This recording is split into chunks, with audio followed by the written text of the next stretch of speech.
Alhamdulillah Bapak Yono sudah hadir ya. Ya baik kita mulai ya. Baik. Assalamualaikum warahmatullahi wabarakatuh.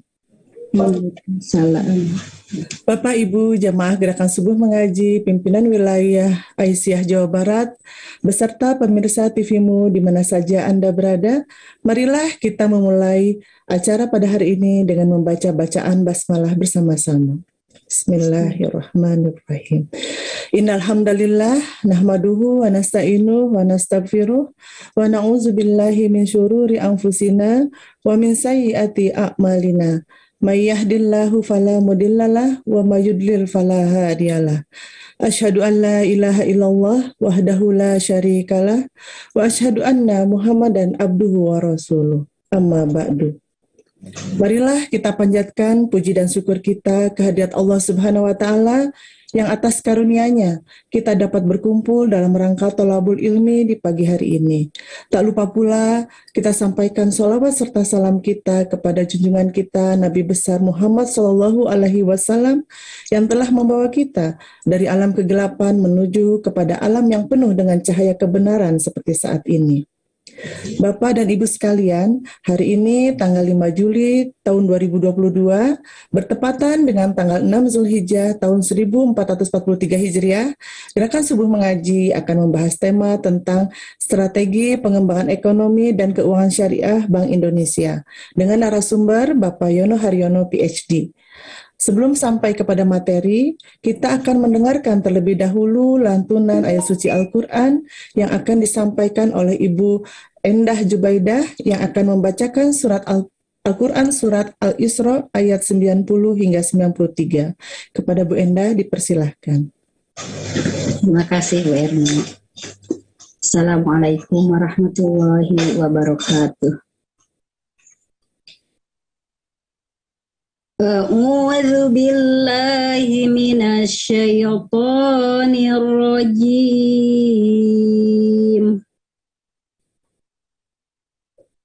Bismillahirrahmanirrahim. Wa qalu lan nu'mina laka hatta tafjura lana minal ardi yanbu'a aw takuna laka jannatun min nakhilin wa inabin fatufajjiral anhar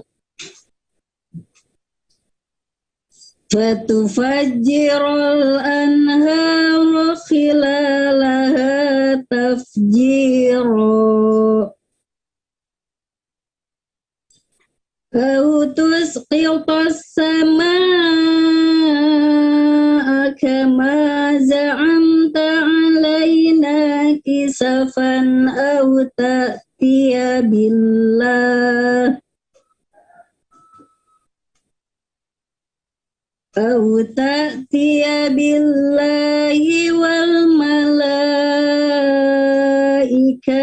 قبيلا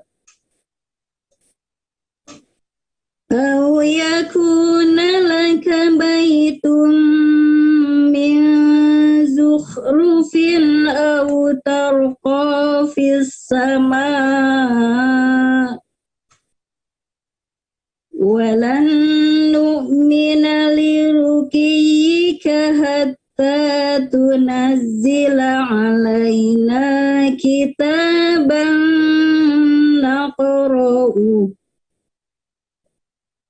قل سبحان ربي هل كنت إلا بشرا رسولا Sadaqallahul azim. Aku berlindung kepada Allah dari godaan setan yang terkutuk dengan menyebut nama Allah yang Maha Pengasih, Maha Penyayang. Dan mereka berkata, kami tidak akan percaya kepadamu Muhammad sebelum engkau memancarkan mata air dari bumi untuk kami. Atau engkau mempunyai sebuah kebun kurma dan anggur, lalu engkau alirkan di celah-celahnya sungai yang deras alirannya. Atau engkau jatuhkan langit berkeping-keping di atas kami, sebagaimana engkau katakan, atau sebelum engkau datangkan Allah dan para malaikat berhadapan muka dengan kami. Atau engkau mempunyai sebuah rumah terbuat dari emas, atau engkau naik ke langit, dan kami tidak akan mempercayai kenaikanmu itu sebelum engkau turunkan kepada kami sebuah kitab untuk kami baca. Katakanlah Muhammad, Maha Suci Tuhanku, bukankah aku ini hanya seorang manusia yang menjadi Rasul? Maha benar Allah dengan segala firman-Nya. Assalamualaikum warahmatullahi wabarakatuh. Waalaikumsalam warahmatullahi wabarakatuh. Terima kasih kepada Ibu Endah Jubaidah yang telah melantunkan ayat suci Al-Quran dan artinya. Semoga dengan dibacakannya ayat suci Al-Quran ini akan menambah keberkahan acara gerakan subuh mengaji kita pada pagi hari ini. Bapak dan Ibu jamaah gerakan subuh mengaji yang dirahmati oleh Allah Subhanahu wa taala. Saat ini negara-negara mulai memandang perekonomian syariah sebagai sumber pertumbuhan baru ekonomi, seperti negara Mesir, Arab Saudi, Tiongkok, Korea, bahkan Inggris. Indonesia sendiri telah masuk sebagai top 5 ya, negara dengan pengeluaran terbesar untuk beberapa industri seperti pangan halal, fashion halal, dan lain sebagainya. Ekonomi dan keuangan syariah saat ini memang diseriusi pula oleh pemerintah Indonesia karena berpotensi sebagai sumber pertumbuhan ekonomi baru. Pada tahun 2023, volume industri halal dan keuangan syariah diprediksi akan mencapai angka sekitar 6,7 triliun US dollar. Boomingnya perkembangan industri halal dalam negeri semakin terasa. Berbagai penyelenggaraan event dan publikasi produk halal semakin marak. Idealnya perkembangan ini diikuti dengan sumber pembiayaan yang juga berasal dari keuangan syariah. Bank Indonesia sendiri terus mendorong transformasi ekonomi dan keuangan syariah sebagai sumber pertumbuhan ekonomi baru. Transformasi ekonomi syariah dilakukan secara optimal untuk berkontribusi bagi pertumbuhan ekonomi nasional. Bank Indonesia turut mengambil peran dalam menggerakkan ekosistem ekonomi syariah nasional agar dapat membangun industri produk halal yang memadai. Selain itu, Bank Indonesia terus mengupayakan perkembangan ekonomi dan keuangan syariah, baik dari tingkat pesantren, industri, dan pelaku usaha dalam membentuk ekosistem mata rantai halal ekonomi syariah. Dan upaya tersebut akan difokuskan pada beberapa sektor, diantaranya makanan, fashion, pariwisata, kosmetik, farmasi, serta ekonomi terbarukan. Baiklah, untuk mendapatkan pencerahan lebih mendalam mengenai strategi pengembangan ekonomi dan keuangan syariah Bank Indonesia, saat ini telah hadir di tengah kita Bapak Yono Haryono, PhD. Assalamualaikum, Pak. Waalaikumsalam, Bu Elmina. Ya, Alhamdulillah sehat ya, Pak ya. Alhamdulillah. Ya. Ya, baiklah sebelum Bapak Yono menyampaikan dan memaparkan materinya, saya akan membacakan sedikit CV beliau. Pendidikan, beliau Bachelor in Accounting tahun 1996 dari Universitas Gadjah Mada, Indonesia. Kemudian MSc in Islamic Banking and Finance tahun 2012 dari IIUM, Institute of Islamic Banking and Finance Malaysia. Kemudian PhD in Islamic Banking and Finance, International Islamic University Malaysia, IIUM, Institute of Islamic Banking and Finance pada tahun 2016. Kemudian working tahun 1999 hingga tahun 2005, beliau merupakan Junior Bank Supervisor in Bank Indonesia Jakarta.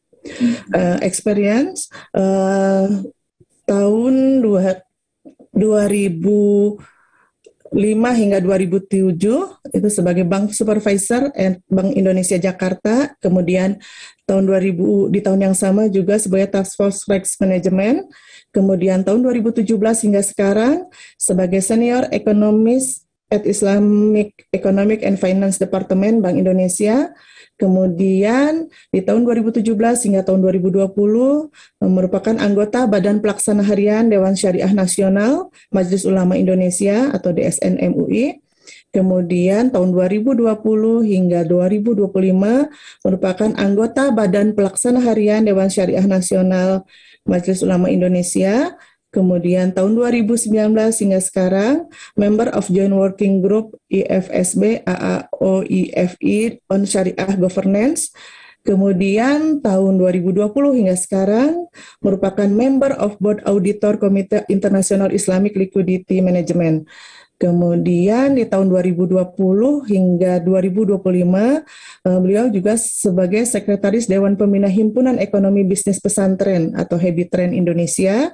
Kemudian di tahun 2022 hingga 2027, beliau merupakan Ketua Dewan Pengawas Lembaga Wakaf Infak Zakat Sodakoh Pesantren atau WIZTREN. Baiklah, kepada Bapak Yono Haryono PhD, kami persilahkan memaparkan materinya hingga pukul 6 ya Pak. Kami persilahkan. Terima kasih Bu. Bismillahirrahmanirrahim. Assalamualaikum warahmatullahi wabarakatuh. Walladzi arsala rasulahu bil huda wa dinil haq liyudkhilahu ala dini kulli walau karihal musyrikun kafa billahi syahida. Asyhadu an la ilaha illallah wa la syarika lah wa asyhadu anna Muhammadan abduhu wa rasuluhu alladzi la nabiyya ba'd. Qala Allah ta'ala fil Qur'anil Karim, a'udzu billahi minasyaitonir rajim. Kabura matan innallaha yang taqulu ma la taqulun. Innallaha yuhibbul ladzina yuqatiluna fi sabilihi saffan ka'annahum bunyanun marsus al-ayat. Puji syukur kita panjatkan kehadirat Allah Subhanahu wa Ta'ala. Alhamdulillah di kesempatan pagi ini kita bisa bersilaturahim ya di kegiatan gerakan subuh mengaji yang dilakukan oleh PC Aisyah ya. PW Aisyah. PW Aisyah Jawa Barat. Ya. Salawat dan salam semoga tetap tercurah kepada Nabi Muhammad SAW, pada keluarganya, kepada sahabat-sahabatnya, dan insya Allah kepada kita semua yang telah berazam untuk meneruskan risalah sucinya sampai akhir zaman. Ini banyaknya ibu-ibu ya, jadi ibu-ibu duluan saya sapa, ibu-ibu dan bapak-bapak yang hadir di majelis ilmu gerakan subuh mengaji ini. Tadi sudah disampaikan oleh moderator sebetulnya ya, strateginya itu udah panjang lebar tadi disampaikan. Tadi saya mengawali dua ayat Al-Quran As-Sof ayat 3 dan 4 ya, kabul matan, dan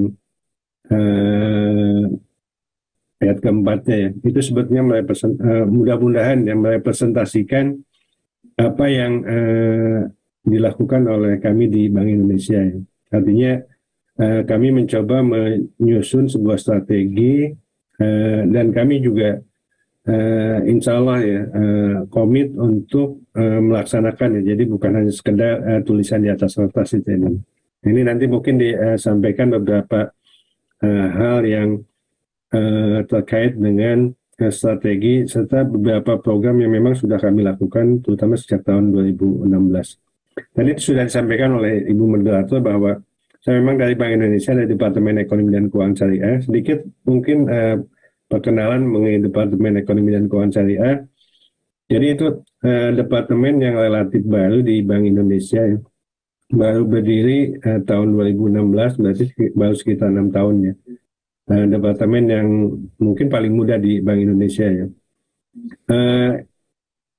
Concern Departemen Ekonomi dan Keuangan Syariah atau kami biasa manggil DEX ya, itu bagaimana Bank Indonesia ikut mendukung pengembangan ekonomi dan keuangan syariah.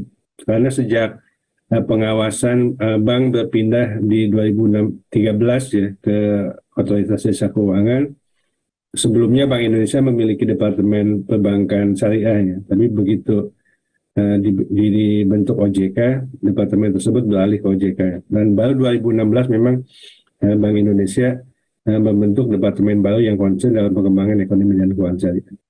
Kenapa Bank Indonesia atau kita semua ya harus concern dengan ekonomi dan keuangan syariah? Selain sebagai sebuah kewajiban ya sebagai umat Islam bahwa kita harus menjadikan ekonomi syariah dan ekonomi dan keuangan syariah sebagai referensi ya dalam bermuamalah. Juga kalau kita perhatikan ternyata kecenderungan secara global ya di dunia yang tadi sudah disampaikan oleh Ibu Moderator juga ya, negara-negara lain di luar Indonesia ya, bahkan negara-negara yang notabene penduduknya mayoritas bukan Muslim, mereka concern ekonomi dan keuangan syariah, khususnya di industri halal sebagai sebuah industri gitu. Nah, sehingga kalau Indonesia tidak mengambil concern yang sama bahkan lebih ya, tentunya kita akan menjadi target pasar dari negara-negara yang lain. Next slide mungkin. Jadi kami sudah melihat langsung jam ke halaman 3 ya. Halaman 3 ya. Tolong Pak, pantau. Tolong ini halaman 3 buat PPT-nya. Atau dari saya langsung gitu? Oh boleh Pak, supaya lebih mudah ya Pak. Nah ya, boleh saya langsung aja ya. Iya. Mangga boleh Pak. Nah, ya.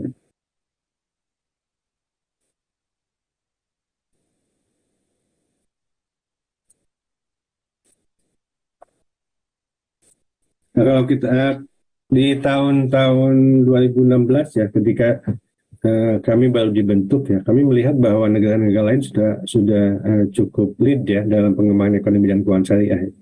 Sementara Indonesia 5 tahun yang lalu ya, kita indikator utama yang biasa menjadi kita lihat ya untuk melihat perkembangan keuangan syariah terutama ya market share perbankan syariah sulit keluar dari angka psikologis 5% ya waktu itu ya.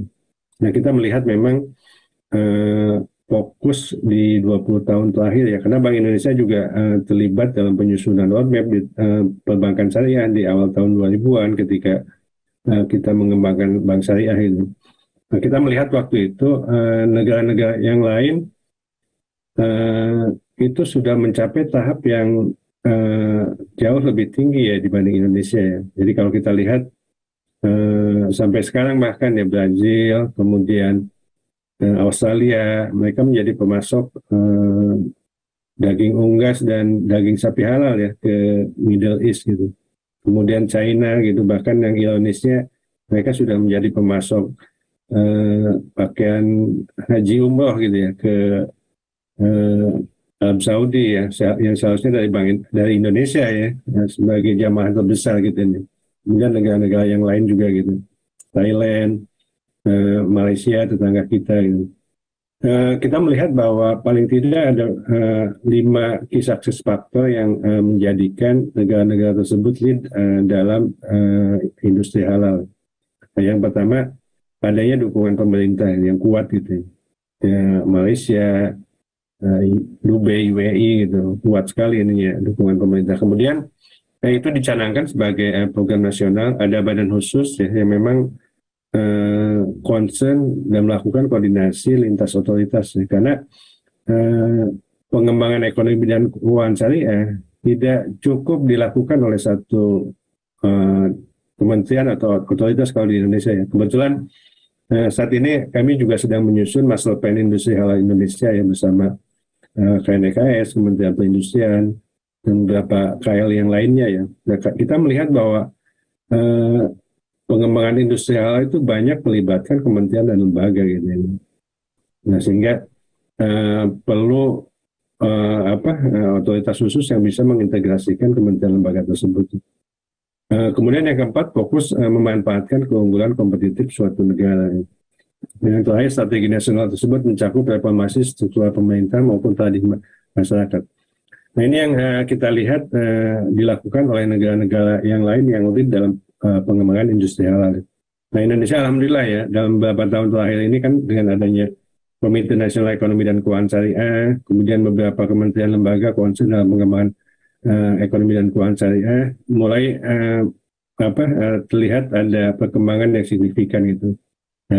Seperti yang dilihat di sini kan, kalau kita lihat dalam 5 tahun terakhir perkembangannya cukup signifikan ya, peringkat Indonesia di Global Islamic Economic Report ini dari 10 besar, kemudian terakhir kita masuk ke 4 besar ya di tahun ini gitu. Nah tentunya ini sebagai sebuah, mudah-mudahan ya merepresentasikan sebagai sebuah upaya yang selama ini dilakukan sudah memperlihatkan hasil yang sesuai dengan tracknya ya rencananya.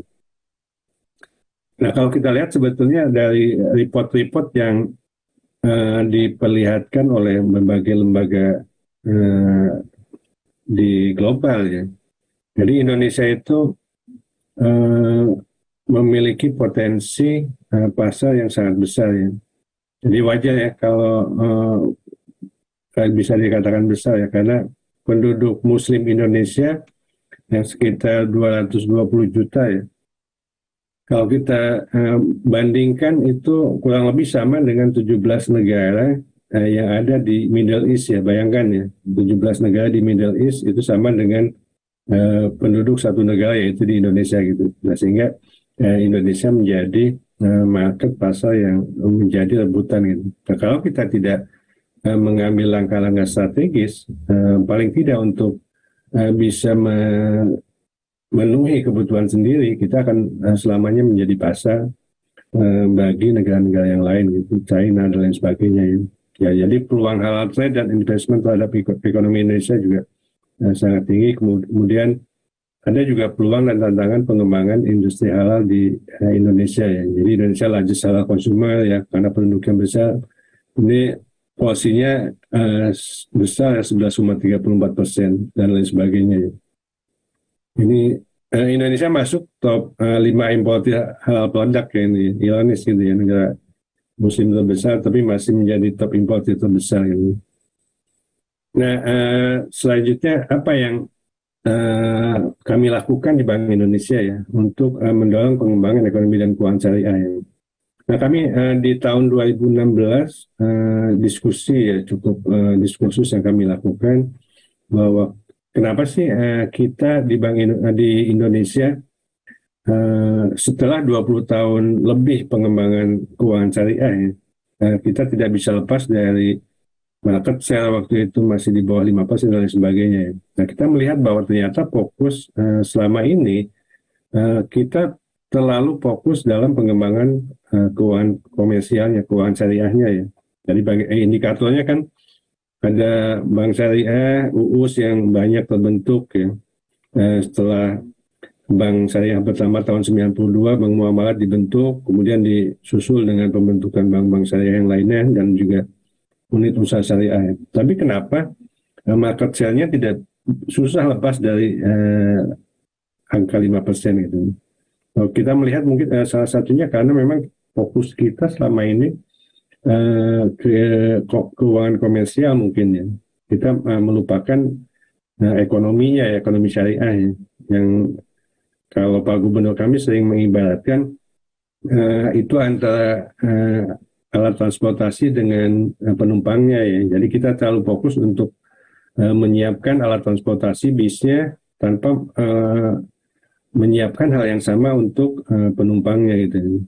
Sehingga penumpangnya itu ya ekonomi syariahnya gitu. Sehingga ketika bisnya sudah banyak, sudah bagus-bagus, penumpangnya malah sedikit gitu. Nah itu yang kemudian memicu kami Bank Indonesia untuk menyusun blueprint pengembangan ekonomi dan keuangan syariah. Tapi sebelumnya mungkin saya menunjukkan bahwa Bank Indonesia memiliki kebijakan utama di beberapa bidang ya. Jadi yang utama memang di kebijakan moneter ya. Jadi kalau Bapak Ibu sering menyaksikan di televisi ya, ada pengumuman atau press release mengenai 7 days repo ya, itu memang tugas utama di Bank Indonesia. Nah kemudian ada kebijakan makroprudensial belajar dari krisis 2007-2008 ya. Bagaimana stabilitas sistem keuangan menjadi concern. Kemudian kebijakan sistem pembayaran, ya, jadi Bapak Ibu yang selama ini melakukan transfer antar bank dan lain sebagainya, itu Bank Indonesia memang yang menyediakan platformnya. Kemudian yang paling ujung yang kanan, salah satunya kebijakan utama Bank Indonesia itu adalah kebijakan ekonomi dan keuangan syariah yang memang konsennya baru dilakukan di tahun 2016-2017.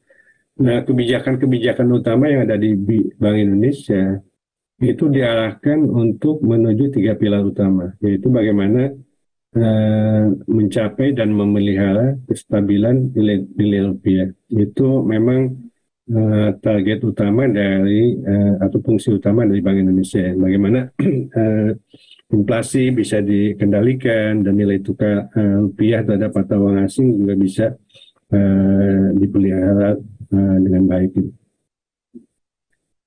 Nah, ini satu prinsip dasar ekonomi syariah yang kami pegang ya ketika kami menyusun blueprint ekonomi dan keuangan syariah. Nah, yang pertama kepemilikan ya. Jadi bahwa segala sesuatu adalah milik Allah, absolut milik Allah gitu. Jadi manusia hanya khalifah dan lain sebagainya. Gitu. Kemudian yang kedua prinsipnya berusaha dengan berkeadilan. Jadi manusia didorong untuk berusaha, untuk berniaga dan lain sebagainya. Yang ketiga kerjasama dalam kebaikan, ta'awun. Kemudian pertumbuhan yang seimbang ya. Nah ini inline dengan gerakan ekonomi hijau ya yang sekarang ya dia sedang dilakukan. Nah, sebetulnya secara nature ekonomi syariah atau Islam itu sangat mendukung pertumbuhan yang seimbang ya. Jadi manusia tidak boleh mengeksploitasi berlebihan sumber daya alam. Kemudian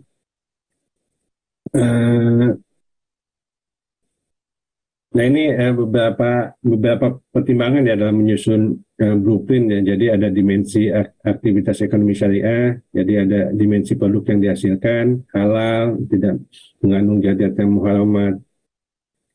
Nah, saya coba jam aja karena waktu terbatas. Ini kami melihat waktu itu bahwa ada peluang yang sangat besar Indonesia bisa menjadi pusat pengembangan ekonomi dan keuangan syariah secara global gitu. Jadi tapi memang kita coba melakukan identifikasi dan mapping terhadap kondisi yang terjadi ya. Jadi kondisi saat ini atau current state ya. Yang pertama tingkat pemahaman Excel yang rendah ya. Jadi berdasarkan survei yang dilakukan tingkat literasi keuangan kan masih kecil ya yang dilakukan oleh teman-teman OJK. Kemudian kami juga melakukan survei tingkat literasi ekonomi syariah ya, yang tahun 2019 angkanya 16,3 ya, artinya dari 100 orang hanya 16 orang yang memahami ekonomi syariah. Nah ini PR yang memang harus kita dorong agar literasi ekonomi syariah itu meningkat. Nah, kemudian kondisi ekonomi syariah, share usaha syariah yang masih rendah ini. Kemudian keuangan syariah juga relatif masih rendah ya, sekarang di angka 6 atau 7%. Dan tingkat pemanfaatan G-Swap yang belum optimal ya. Alhamdulillah di 2 tahun terakhir ini sudah ada beberapa instrumen yang mengintegrasikan dana keuangan sosial dan komersial ya lewat cash sukuk wakaf dan sukuk retail yang kemarin diterbitkan oleh pemerintah. Kemudian yang kelima kebijakan dan political will yang belum kuat ya.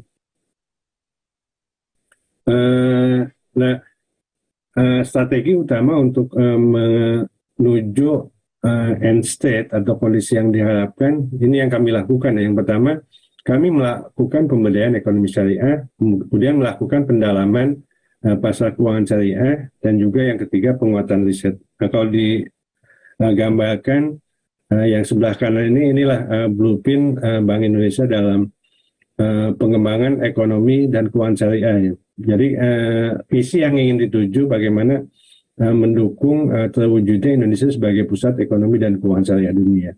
Nah, untuk mencapai misi tersebut, kami memiliki 3 pilar ya. Pilar pertama bagaimana ekonomi syariah itu didorong ya, dikembangkan. Kemudian pilar kedua, pendalaman pasar keuangan syariah. Nah, ini terkait dengan bagaimana kita bisa mendorong penggunaan instrumen-instrumen di pasar uang syariah, kemudian menambah jumlah pelaku di pasar uang syariah dan sebagainya. Dan kemudian pilar ketiga yang tidak kalah pentingnya, bagaimana kita melakukan penguatan riset, assessment, dan edukasi agar tingkat literasi masyarakat terhadap ekonomi dan keuangan syariah meningkat. Nah, saya ingin fokus pada pilar pertama ya di kami lakukan ya mengenai pemberdayaan ekonomi syariah. Nah, ini yang memang masif kami lakukan. Program kerja utama yang kami lakukan dalam pemberdayaan ekonomi syariah adalah bagaimana kami mendorong pengembangan halal value chain. Ini istilah yang kami gunakan di tahun 2016 ya, halal value chain, waktu kami menyusun blueprint ya. Alhamdulillah terminologi halal value chain kan sudah menjadi terminologi yang digunakan secara nasional sekarang ya. Nah, kemudian yang kedua, bagaimana kami melakukan penguatan kelembagaan.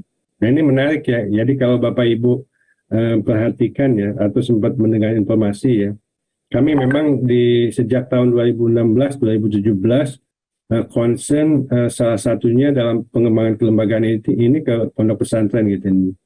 Jadi bagaimana kami di Bank Indonesia hadir bersama-sama dengan pondok pesantren untuk melakukan pengembangan kemandirian ekonomi pesantren sejak tahun 2014 sebetulnya. Sampai kemudian kami dorong pembentukan holding bisnis pesantren yang tadi disebutkan oleh moderator, ada Habit Trend. Ini untuk mengintegrasikan kekuatan ekonomi yang ada di pondok pesantren. Kemudian terkait dengan infrastruktur pendukung juga kami kerjasama dengan beberapa kementerian lembaga untuk mendorong pembentukan kawasan industrial dan lain sebagainya. Nah, ini blueprint inilah yang menjadi dasar kami di Bank Indonesia dalam mengembangkan ekonomi dan keuangan syariah.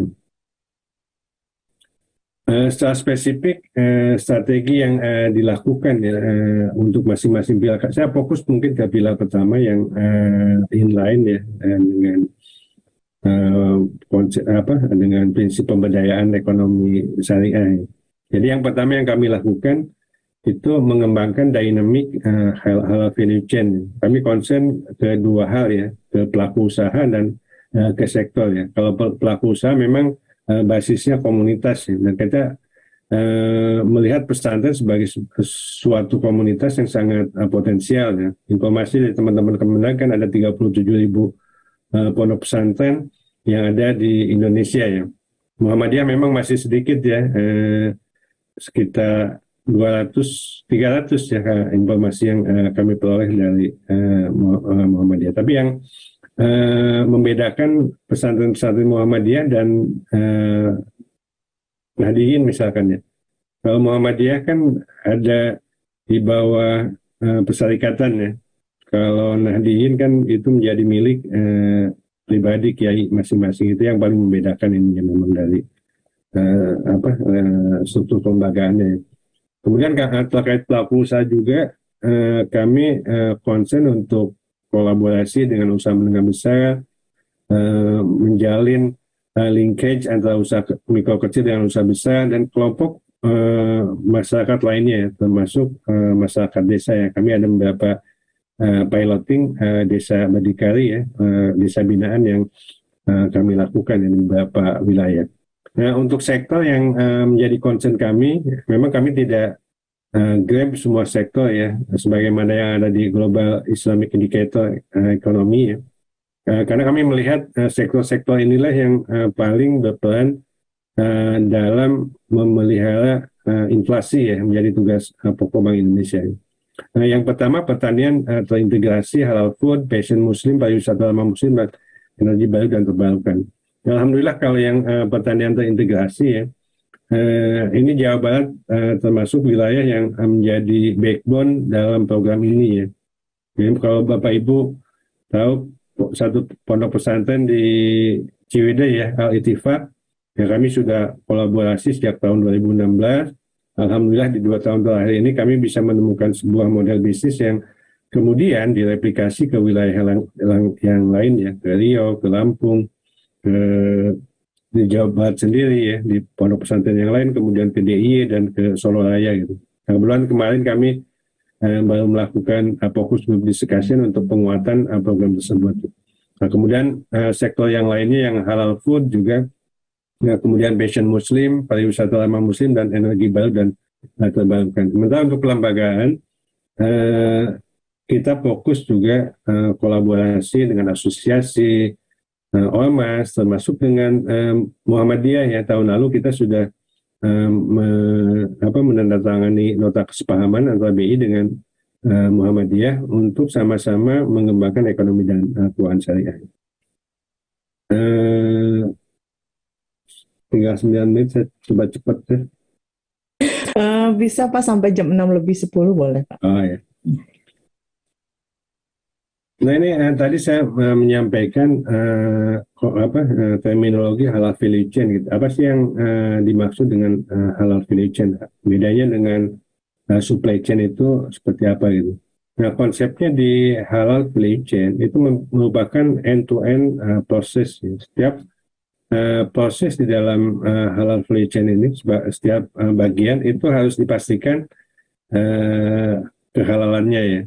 Kalau dari input tentunya input barang tersebut harus memang dijamin kehalalannya sampai ke proses atas pengirimannya ya. Jadi ternyata berbeda ya. Selama ini kita tidak concern ya bahwa logistik atau delivery itu bisa mengkontaminasi ya konten dari barang terutama makanan gitu ini. Nah, mestinya kita juga concern mengembangkan logistik halal ini ya. Kita kalah ya dengan Belanda ya. Di Amsterdam itu katanya ada pot yang khusus memang menangani logistik halal gitu ini. Nah, kita mestinya mengarah ke sana juga ya. Dalam halal value chain tersebut, memang Bank Indonesia fokus di sisi input ya so far ya selama ini ya. Bagaimana kita melakukan pengembangan di sisi pelaku usahanya ya, termasuk tadi pesantren ya. Kemudian kita juga mengoptimalkan dana-dana Islamic Social Finance itu. Jadi alhamdulillah tahun 2016 kami meluncurkan model cash wakaf lin sukuk gitu ya, sukuk lin wakaf gitu ini. Tapi setelah berproses, berdiskusi dengan kementerian lembaga lainnya, termasuk dengan BWI, Kementerian Keuangan, 2 tahun lalu model bisnis yang coba kami susun 2016 itu bisa dilahirkan ya, apa yang kemudian kita kenal sebagai cash wakaf lin sukuk gitu.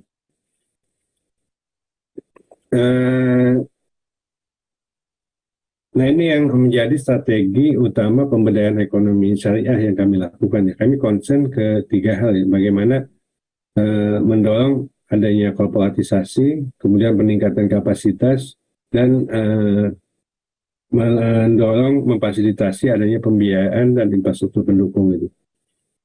Jadi termasuk ke pondok pesantren misalkan ya. Jadi selama ini Bank Indonesia plus 46 kantor perwakilan Bank Indonesia ya. Kami punya 46 kantor yang kami sebut sebagai kantor perwakilan ya. Kantor perwakilan BI itu ada 46 di seluruh Indonesia. Nah ini yang menjadi salah satu kekuatan kami di Bank Indonesia. Jadi 46 kantor yang ada di seluruh Indonesia itu sama-sama memiliki program yang seragam ya untuk pengembangan ekonomi dan keuangan syariah. Karena memang KPI-nya itu kami tentukan di Jakarta dan dilaksanakan oleh rekan-rekan yang ada di 46 kantor perwakilan. Jadi pasti sama lah pemberdayaan ekonomi pesantren, template-nya pasti sama gitu. Nah, ini yang kami lakukan ya, kami mendorong teman-teman di kantor perwakilan melakukan penguatan individual di pondok pesantren misalkan. Nah, kemudian setelah kuat diintegrasikan menjadi holding bisnis pesantren di tingkat wilayah dan nasional. Termasuk peningkatan kapasitas ya.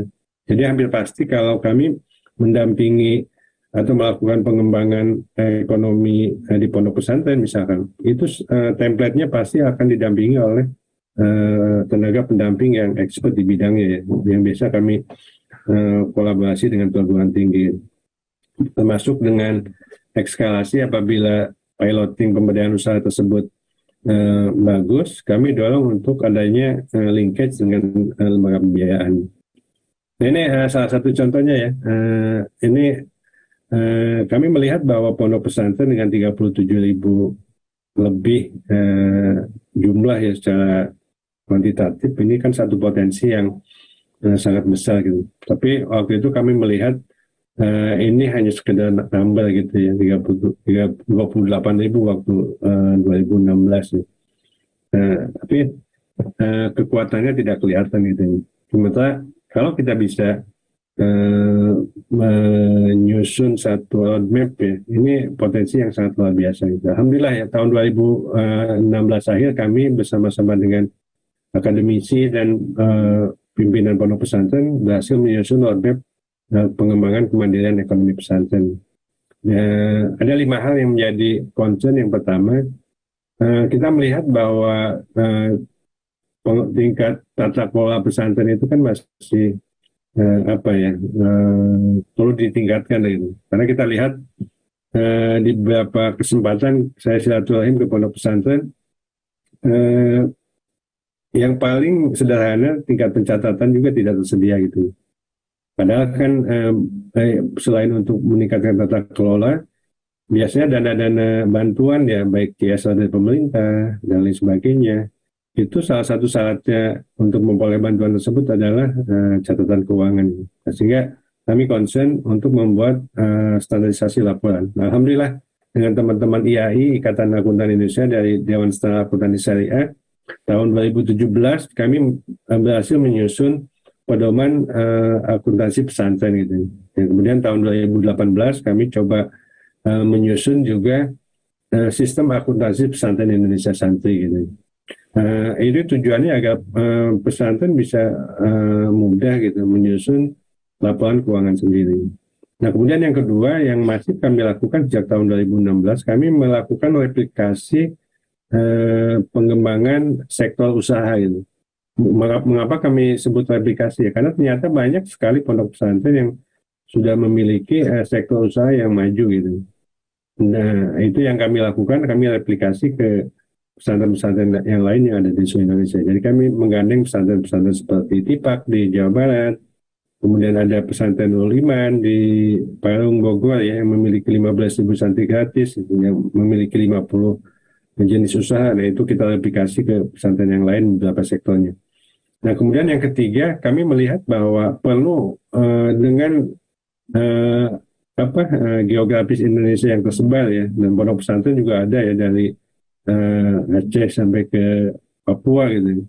Nah, kalau kita bicara mengenai menjadi produsen untuk pesantren sendiri, nah kita terkendala dengan masalah cakupan pesantren yang sangat luas. Nah, sehingga untuk meningkatkan konektivitas, kita dorong adanya virtual market dan ininya ya di pondok pesantren. Jadi bayangannya nanti ada Bukalapak khusus pondok pesantren dan lain sebagainya.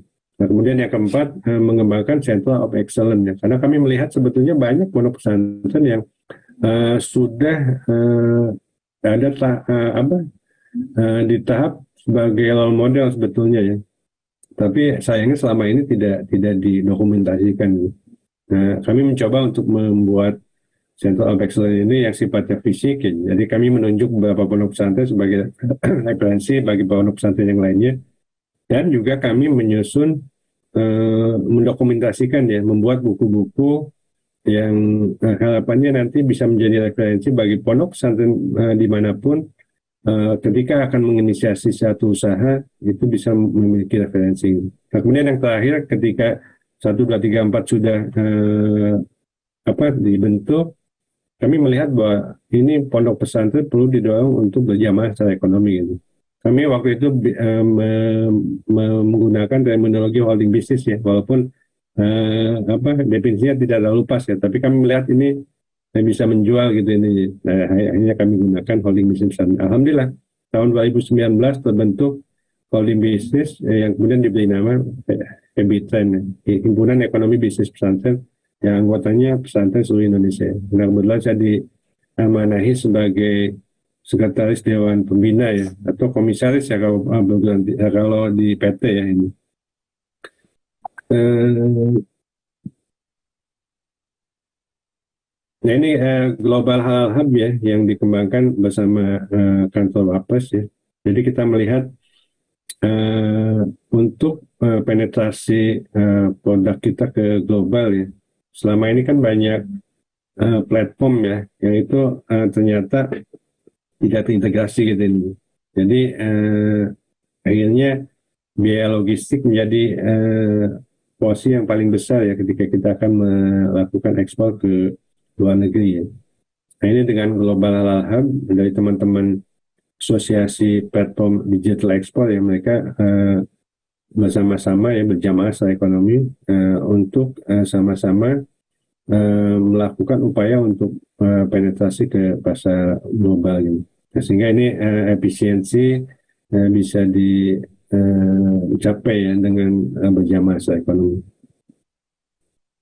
Ini saya jam mungkin ke bagian ini ya model bisnis, beberapa model bisnis yang sudah kami lakukan. Nah ini yang kami lakukan Bapak Ibu di dalam pengembangan ekosistem halal value chain ya. Jadi kami tadi yang di depan konsen ke 3 hal ya, pengembangan dynamic halal value chain, kemudian penguatan kelembagaan dan pengembangan infrastruktur ya. Nah di dynamic halal value chain ini program-program yang sudah kami lakukan selama ini ya. Jadi ada Infratani, integrated farming, with information dan teknologi ini pertanian terintegrasi ya. Nah, ini yang kami sudah lakukan misalkan di 76 pondok pesantren ya. Kami membantu dengan dana CSR yang kami miliki gitu ya, sebagai trigger aja sih. Membangun greenhouse yang sudah digital ya, IoT ya, Internet of Things ya. Jadi penyiraman, pemberian nutrisi itu dilakukan melalui media digital gitu, tidak lagi manual gitu. Nah ini bayangkan kita mengenalkan satu teknik budidaya modern ya, tapi justru ke pondok pesantren gitu ininya ya. Jadi kalau Bapak Ibu punya kesempatan di Bandung ada beberapa ya, di Ciwidey, di Itifak, kemudian di daerah Pangalengan juga ada ya, dan di sekitar Bandung juga ada ininya ya. Ya kalau penasaran ya ingin melihat seperti apa proses budidaya yang dilakukan oleh para santri ya di pondok pesantren, tapi sudah menggunakan teknologi digital gitu. Dan komoditas dihasilkan juga bukan kaleng-kaleng gitu ya. Ini komoditas kalau teman-teman pesantren Lampung sedang sama-sama ya dengan pesantren yang di wilayah lainnya mengembangkan melon intanon ya, mereka menyebutnya sebagai melon sultan ya, karena memang harganya harga premium gitu. Nah itu sudah dipasarkan ke retailer modern ya, seperti Superindo, Jogja dan lain sebagainya gitu. Nah itu yang menjadi kebahagiaan tersendiri. Kemudian ada program IKRA, Industri Kreatif Syariah. Ini fokus kami di sektor halal food dan passion ya. Jadi kita melakukan kurasi UMKM sektor food dan passion seluruh Indonesia. Kemudian hari ini sedang berproses ya, dari kemarin kami melakukan seleksi anggota IKRA ini. Kemudian ada penguatan kapasitas yang 2 tahun lalu kami kolaborasi dengan Niblas ya di Bandung untuk penguatan kapasitas di UMKM yang fokus ke passion. Kemudian ada jual ekspor, dan ini yang alhamdulillah ya, ini melalui jaringan usaha hortikultura, tapi orientasinya untuk komoditas ekspor ya. Jadi kami piloting di 10 pondok pesantren. Kebetulan 1 bulan ini sedang masa panen, dan komoditas yang ditanam itu komoditas cabai rawit dan cabai merah yang sedang tinggi ya. Nah, ini yang sedang panen raya di 10 pondok pesantren di Jakarta, Jawa Barat ini. Kemudian ada Habitat, tadi Himpunan Ekonomi Bisnis Pesantren. Ada juga pemberdayaan UMKM khusus perempuan ya, UMPI ya. Kemudian ada di kelembagaan ada program pemberdayaan insan masjid, ada program desa berdikari ya, desa berdaya kreatif, religi dan inspiratif. Ini kami ada piloting di Kalong Wetan ya, saya lupa nama desanya, kemudian di Tasikmalaya, Tanjung Pura, kemudian ada di NTB, ada di Jogja juga ya sebagai ini. Kemudian ada pengembangan infrastruktur dan sebagainya. Nah itu yang kalau di belakangnya ini lampiran program yang kami lakukan, model bisnis dan sebagainya ya. Jadi ini saya sih sudah materinya ini ininya ya, gambaran greenhouse yang kami support ke hampir 100 pondok pesantren di seluruh Indonesia ini, yang 70 pondok pesantren, kemudian yang ekspor tadi. Demikian sharingkan ya di kesempatan pagi ini, mudah-mudahan menjadi insight lah paling tidak ya bagi Bapak Ibu ya, khususnya dalam pengembangan ekonomi dan keuangan saya ke depan. Demikian, mohon maaf atas kekurangannya. Bila bisa bilhaq. Assalamualaikum warahmatullahi wabarakatuh. Waalaikumsalam warahmatullahi wabarakatuh. Terima kasih banyak kepada Bapak Yono Haryono PhD yang telah memaparkan materinya dengan sangat luar biasa dan mencerahkan, sehingga kita pun jadi mengetahui ya Pak ya, kalau ternyata Bank Indonesia juga sudah membuat roadmap pengembangan kemandirian ekonomi pesantren ya, dan sudah bekerja sama dengan beberapa pesantren yang sudah memiliki ekosistem yang bagus ya untuk pengembangan halal value chain seperti Al-Ittifaq ya, yang modelnya sudah direplikasi ke beberapa daerah di Indonesia, seperti itu ya Pak ya. Baik, di sini sudah ada beberapa pertanyaan Pak, yang mungkin ada yang raise hand dulu ya. Saya akan karena ada waktu untuk tanya jawab hingga pukul 6:20 ya Pak ya. Ini di sini ada yang raise hand. Sebentar. Ini Ibu Mainia Wasti, ini raise hand Bu, silakan dibuka ininya, speakernya.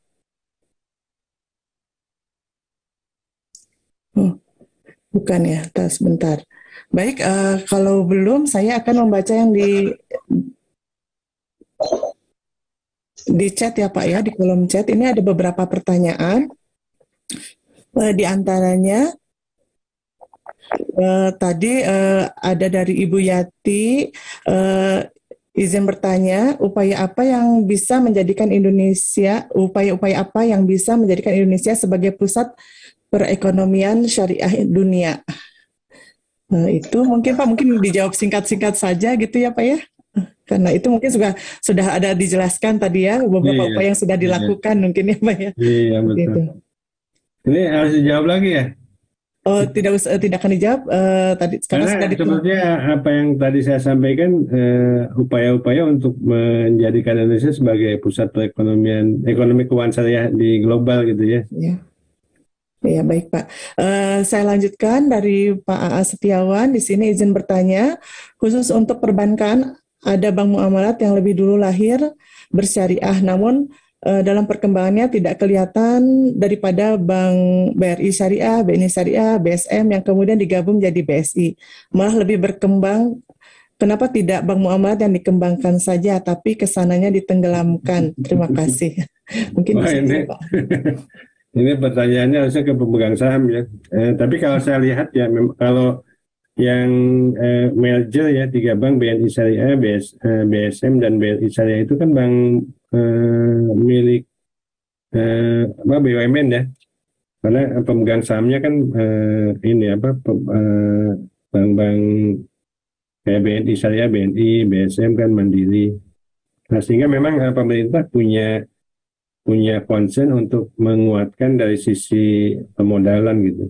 Nah salah satu cara untuk menguatkan pemodalannya yaitu dilakukan merger untuk bank-bank yang pemegang sahamnya pemerintah itu, bank-bank BUMN.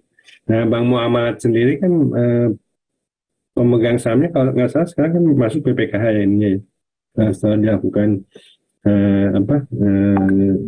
proses penyelamatan dan sebagainya gitu. Jadi memang ini view dari pemegang saham sih ininya ya. Jadi kalau memang pemegang saham melihat ada strategic bisnis yang dikembangkan melalui merger, ya itu mungkin pilihan yang dilakukan ini. Nah, kenapa muamalat yang tidak dikembangkan ya? Nah, ini lagi-lagi kan ini sebetulnya pemegang saham ya ini ininya ya, pemerintah tidak bisa campur tangan ya, kecuali yang tadi bank-bank BUMN ya, mungkin pemerintah punya view bisa mengintegrasikan dalam bentuk merger menjadi satu bank BSI tadi. Itu Bu Emi.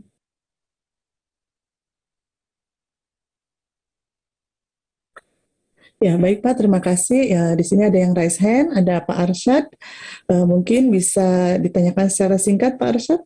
Kami Ya, persilakan. Assalamualaikum warahmatullahi wabarakatuh. Waalaikumsalam. Apa yang Bapak sampaikan tadi memang luar biasa, Pak. 5 tahun terakhir ini keuangan dan ekonomi syariah saya mengalami hampir tiap hari, memang perkembangannya dahsyat banget. Beda jauh dengan 20 tahun yang lalu pada saat Bank Muamalat sudah ada.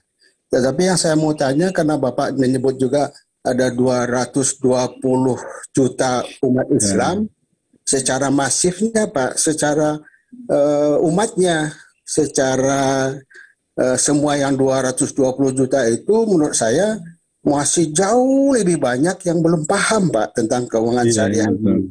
Ya, jadi yang saya maksud adalah ini Pak, kita di Bandung ini sudah belasan tahun juga Pak mengembangkan koperasi syariah berbasis masjid.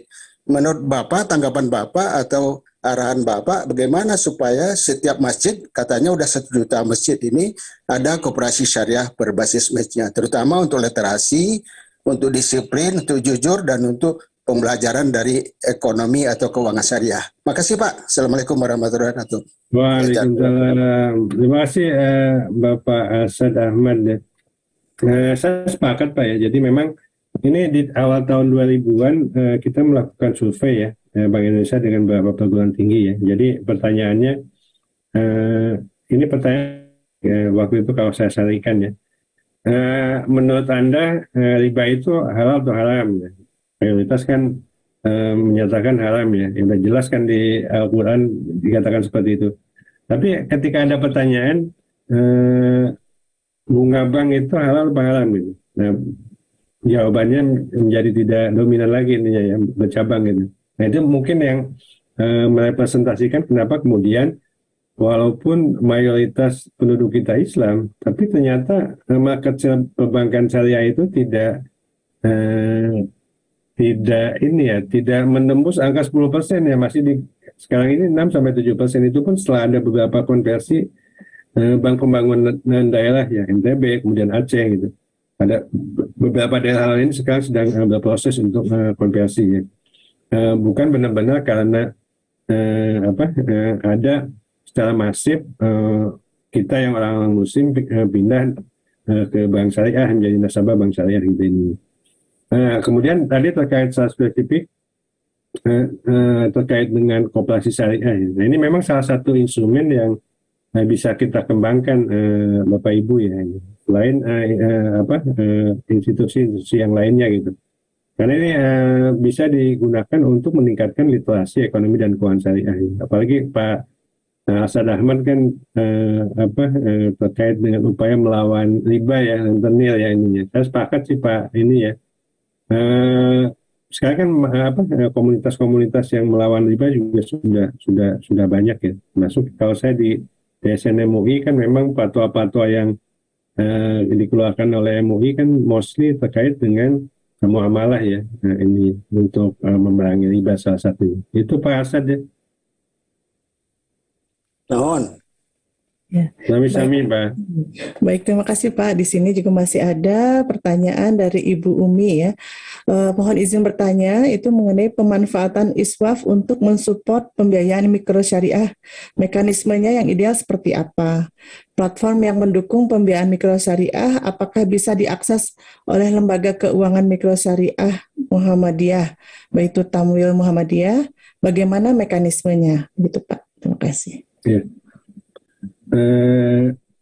Sebetulnya sekarang banyak ya platform-platform baik yang terutama yang digital fintech ya untuk mengakomodasi kebutuhan pembiayaan mikro syariah ya.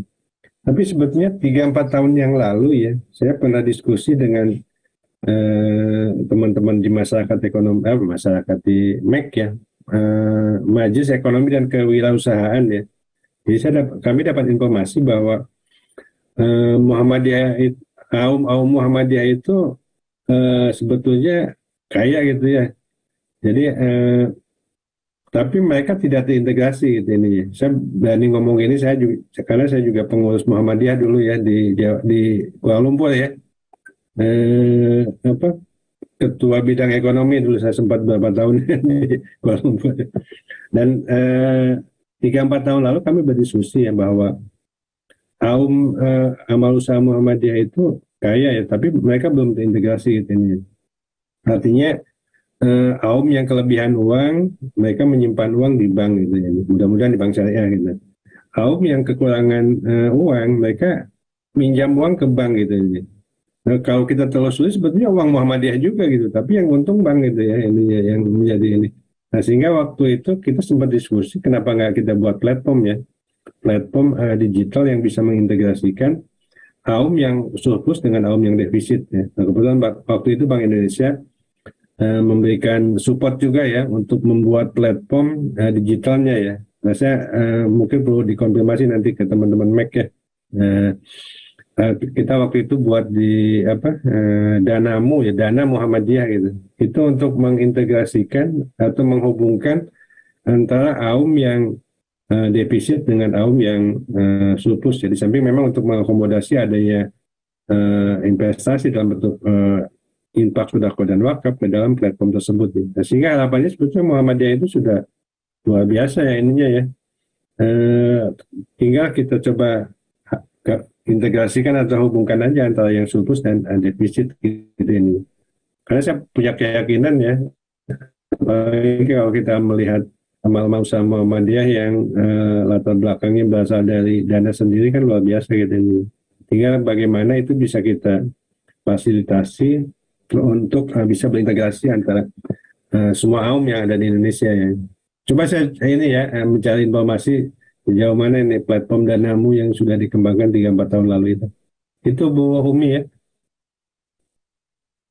Baik, di sini masih ada satu lagi ya Pak ya. Ini mengenai, mohon maaf izin bertanya, mengapa pemerintah sepertinya tidak menolong BMT yang krisis akibat pandemik? Dan sejauh mana sinergi antara pemerintah dengan Muhammadiyah dan NU untuk pengembangan ekonomi syariah? BMT ya. BMT kan jumlahnya ribuan ya. Jadi memang ini dilema juga ininya ya. Karena bentuk badan hukum BMT itu kan ada yang koperasi ya, kalau nggak salah ya. Itu memang mestinya ada di pengawasan Kementerian Koperasi. Tapi memang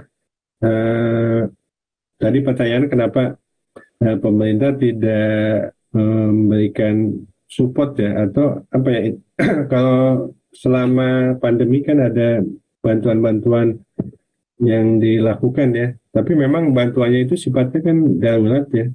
Jadi seperti bantuan kepada pihak-pihak yang memang kehilangan pekerjaan gitu.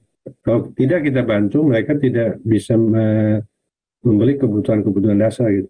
Maka pemerintah come up dengan bantuan langsung tunai gitu. Ada bantuan sembako dan lain sebagainya gitu. Nah, memang ini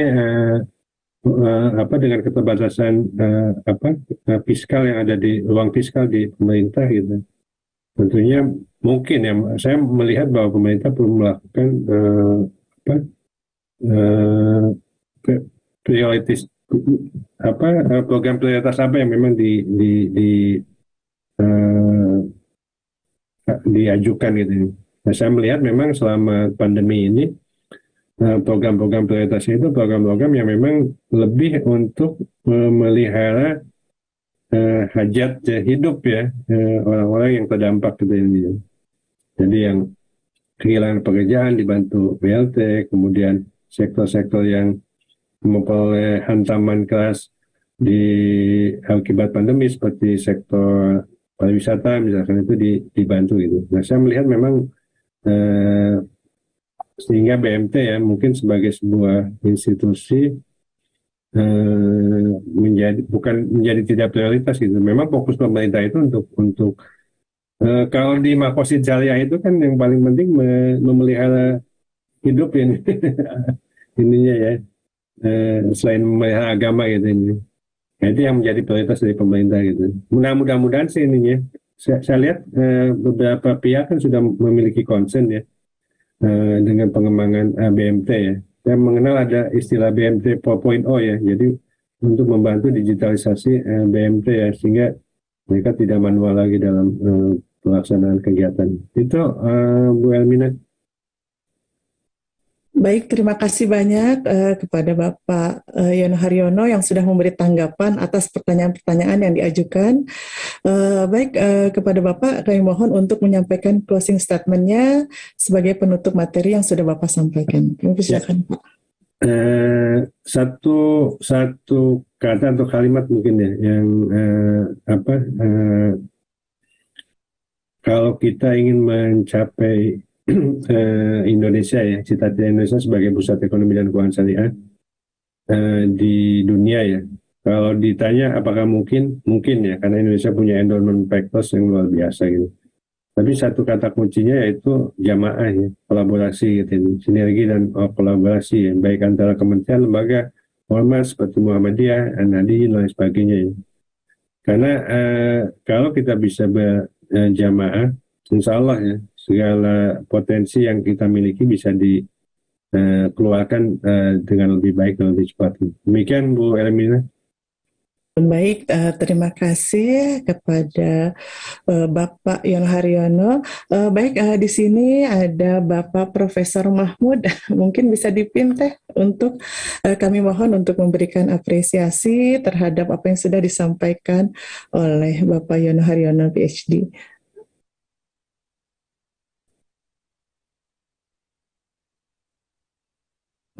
Sebentar. Assalamualaikum Pak.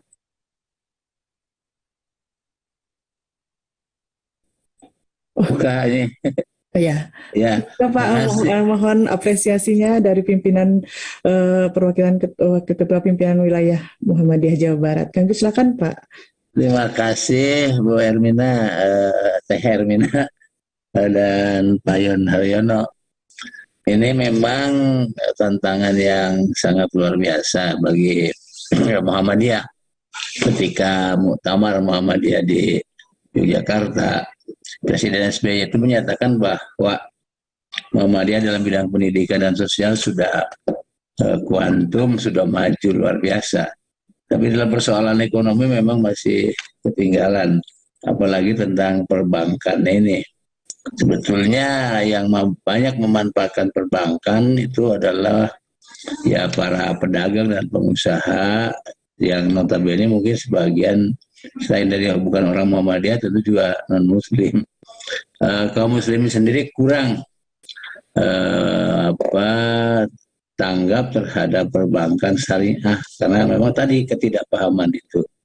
Oleh karena itu apa yang disampaikan oleh Pak Kiai ya Yon Mariono pada pagi hari ini sangat menginspirasi, menggembirakan dan mencerahkan. Kami tentu warga Muhammadiyah ingin berkolaborasi bagaimana masjid yang dicanangkan sebagai sumber daya manusia dan disitulah berkumpulnya jamaah yang tanpa diundang pun hadir. Hal inilah yang mungkin menjadi tantangan bagi warga Muhammadiyah. Oleh karena itu materi ini kami mohon untuk di-share dan kemudian juga last not but least. Ini bukan pertemuan yang terakhir tapi masih ingin ada pencerahan-pencerahan dari Pak Mariono. Pak Yon Mariono, terima kasih. Jazakumullah khairan katsiran. Materinya sangat baik dan penyampaiannya sangat beruntut. Nasrullah, Fathun Qarib, Babasiril Mu'minin. Wassalamualaikum warahmatullahi wabarakatuh. Waalaikumsalam warahmatullahi wabarakatuh. Alhamdulillah, kajian pada pagi hari ini sudah sampai pada penghujungnya. Kami mengucapkan terima kasih banyak kepada Bapak Yono Haryono PhD sebagai narasumber yang sudah bersedia hadir pada pagi hari ini. Insya Allah apa yang disampaikan oleh Bapak akan menjadi ilmu yang bermanfaat bagi kami semua dan menjadi amal jariah dan ilmu yang berkah untuk Bapak. Terima kasih pula kami sampaikan kepada Bapak dan Ibu jamaah Gerakan Subuh Mengaji yang sudah mengikuti kajian hari ini hingga akhir. Kami berharap Bapak dan Ibu dapat bergabung kembali pada kegiatan Gerakan Subuh Mengaji esok hari. Saya Ermina Hidayanti selaku moderator hari ini memohon maaf apabila ada kata-kata yang kurang berkenan. Marilah kita menutup Gerakan Subuh Mengaji hari ini dengan membaca hamdalah bersama-sama. Alhamdulillahirabbil alamin. Nasrun minallah wa fathun qarib. Assalamualaikum warahmatullahi wabarakatuh.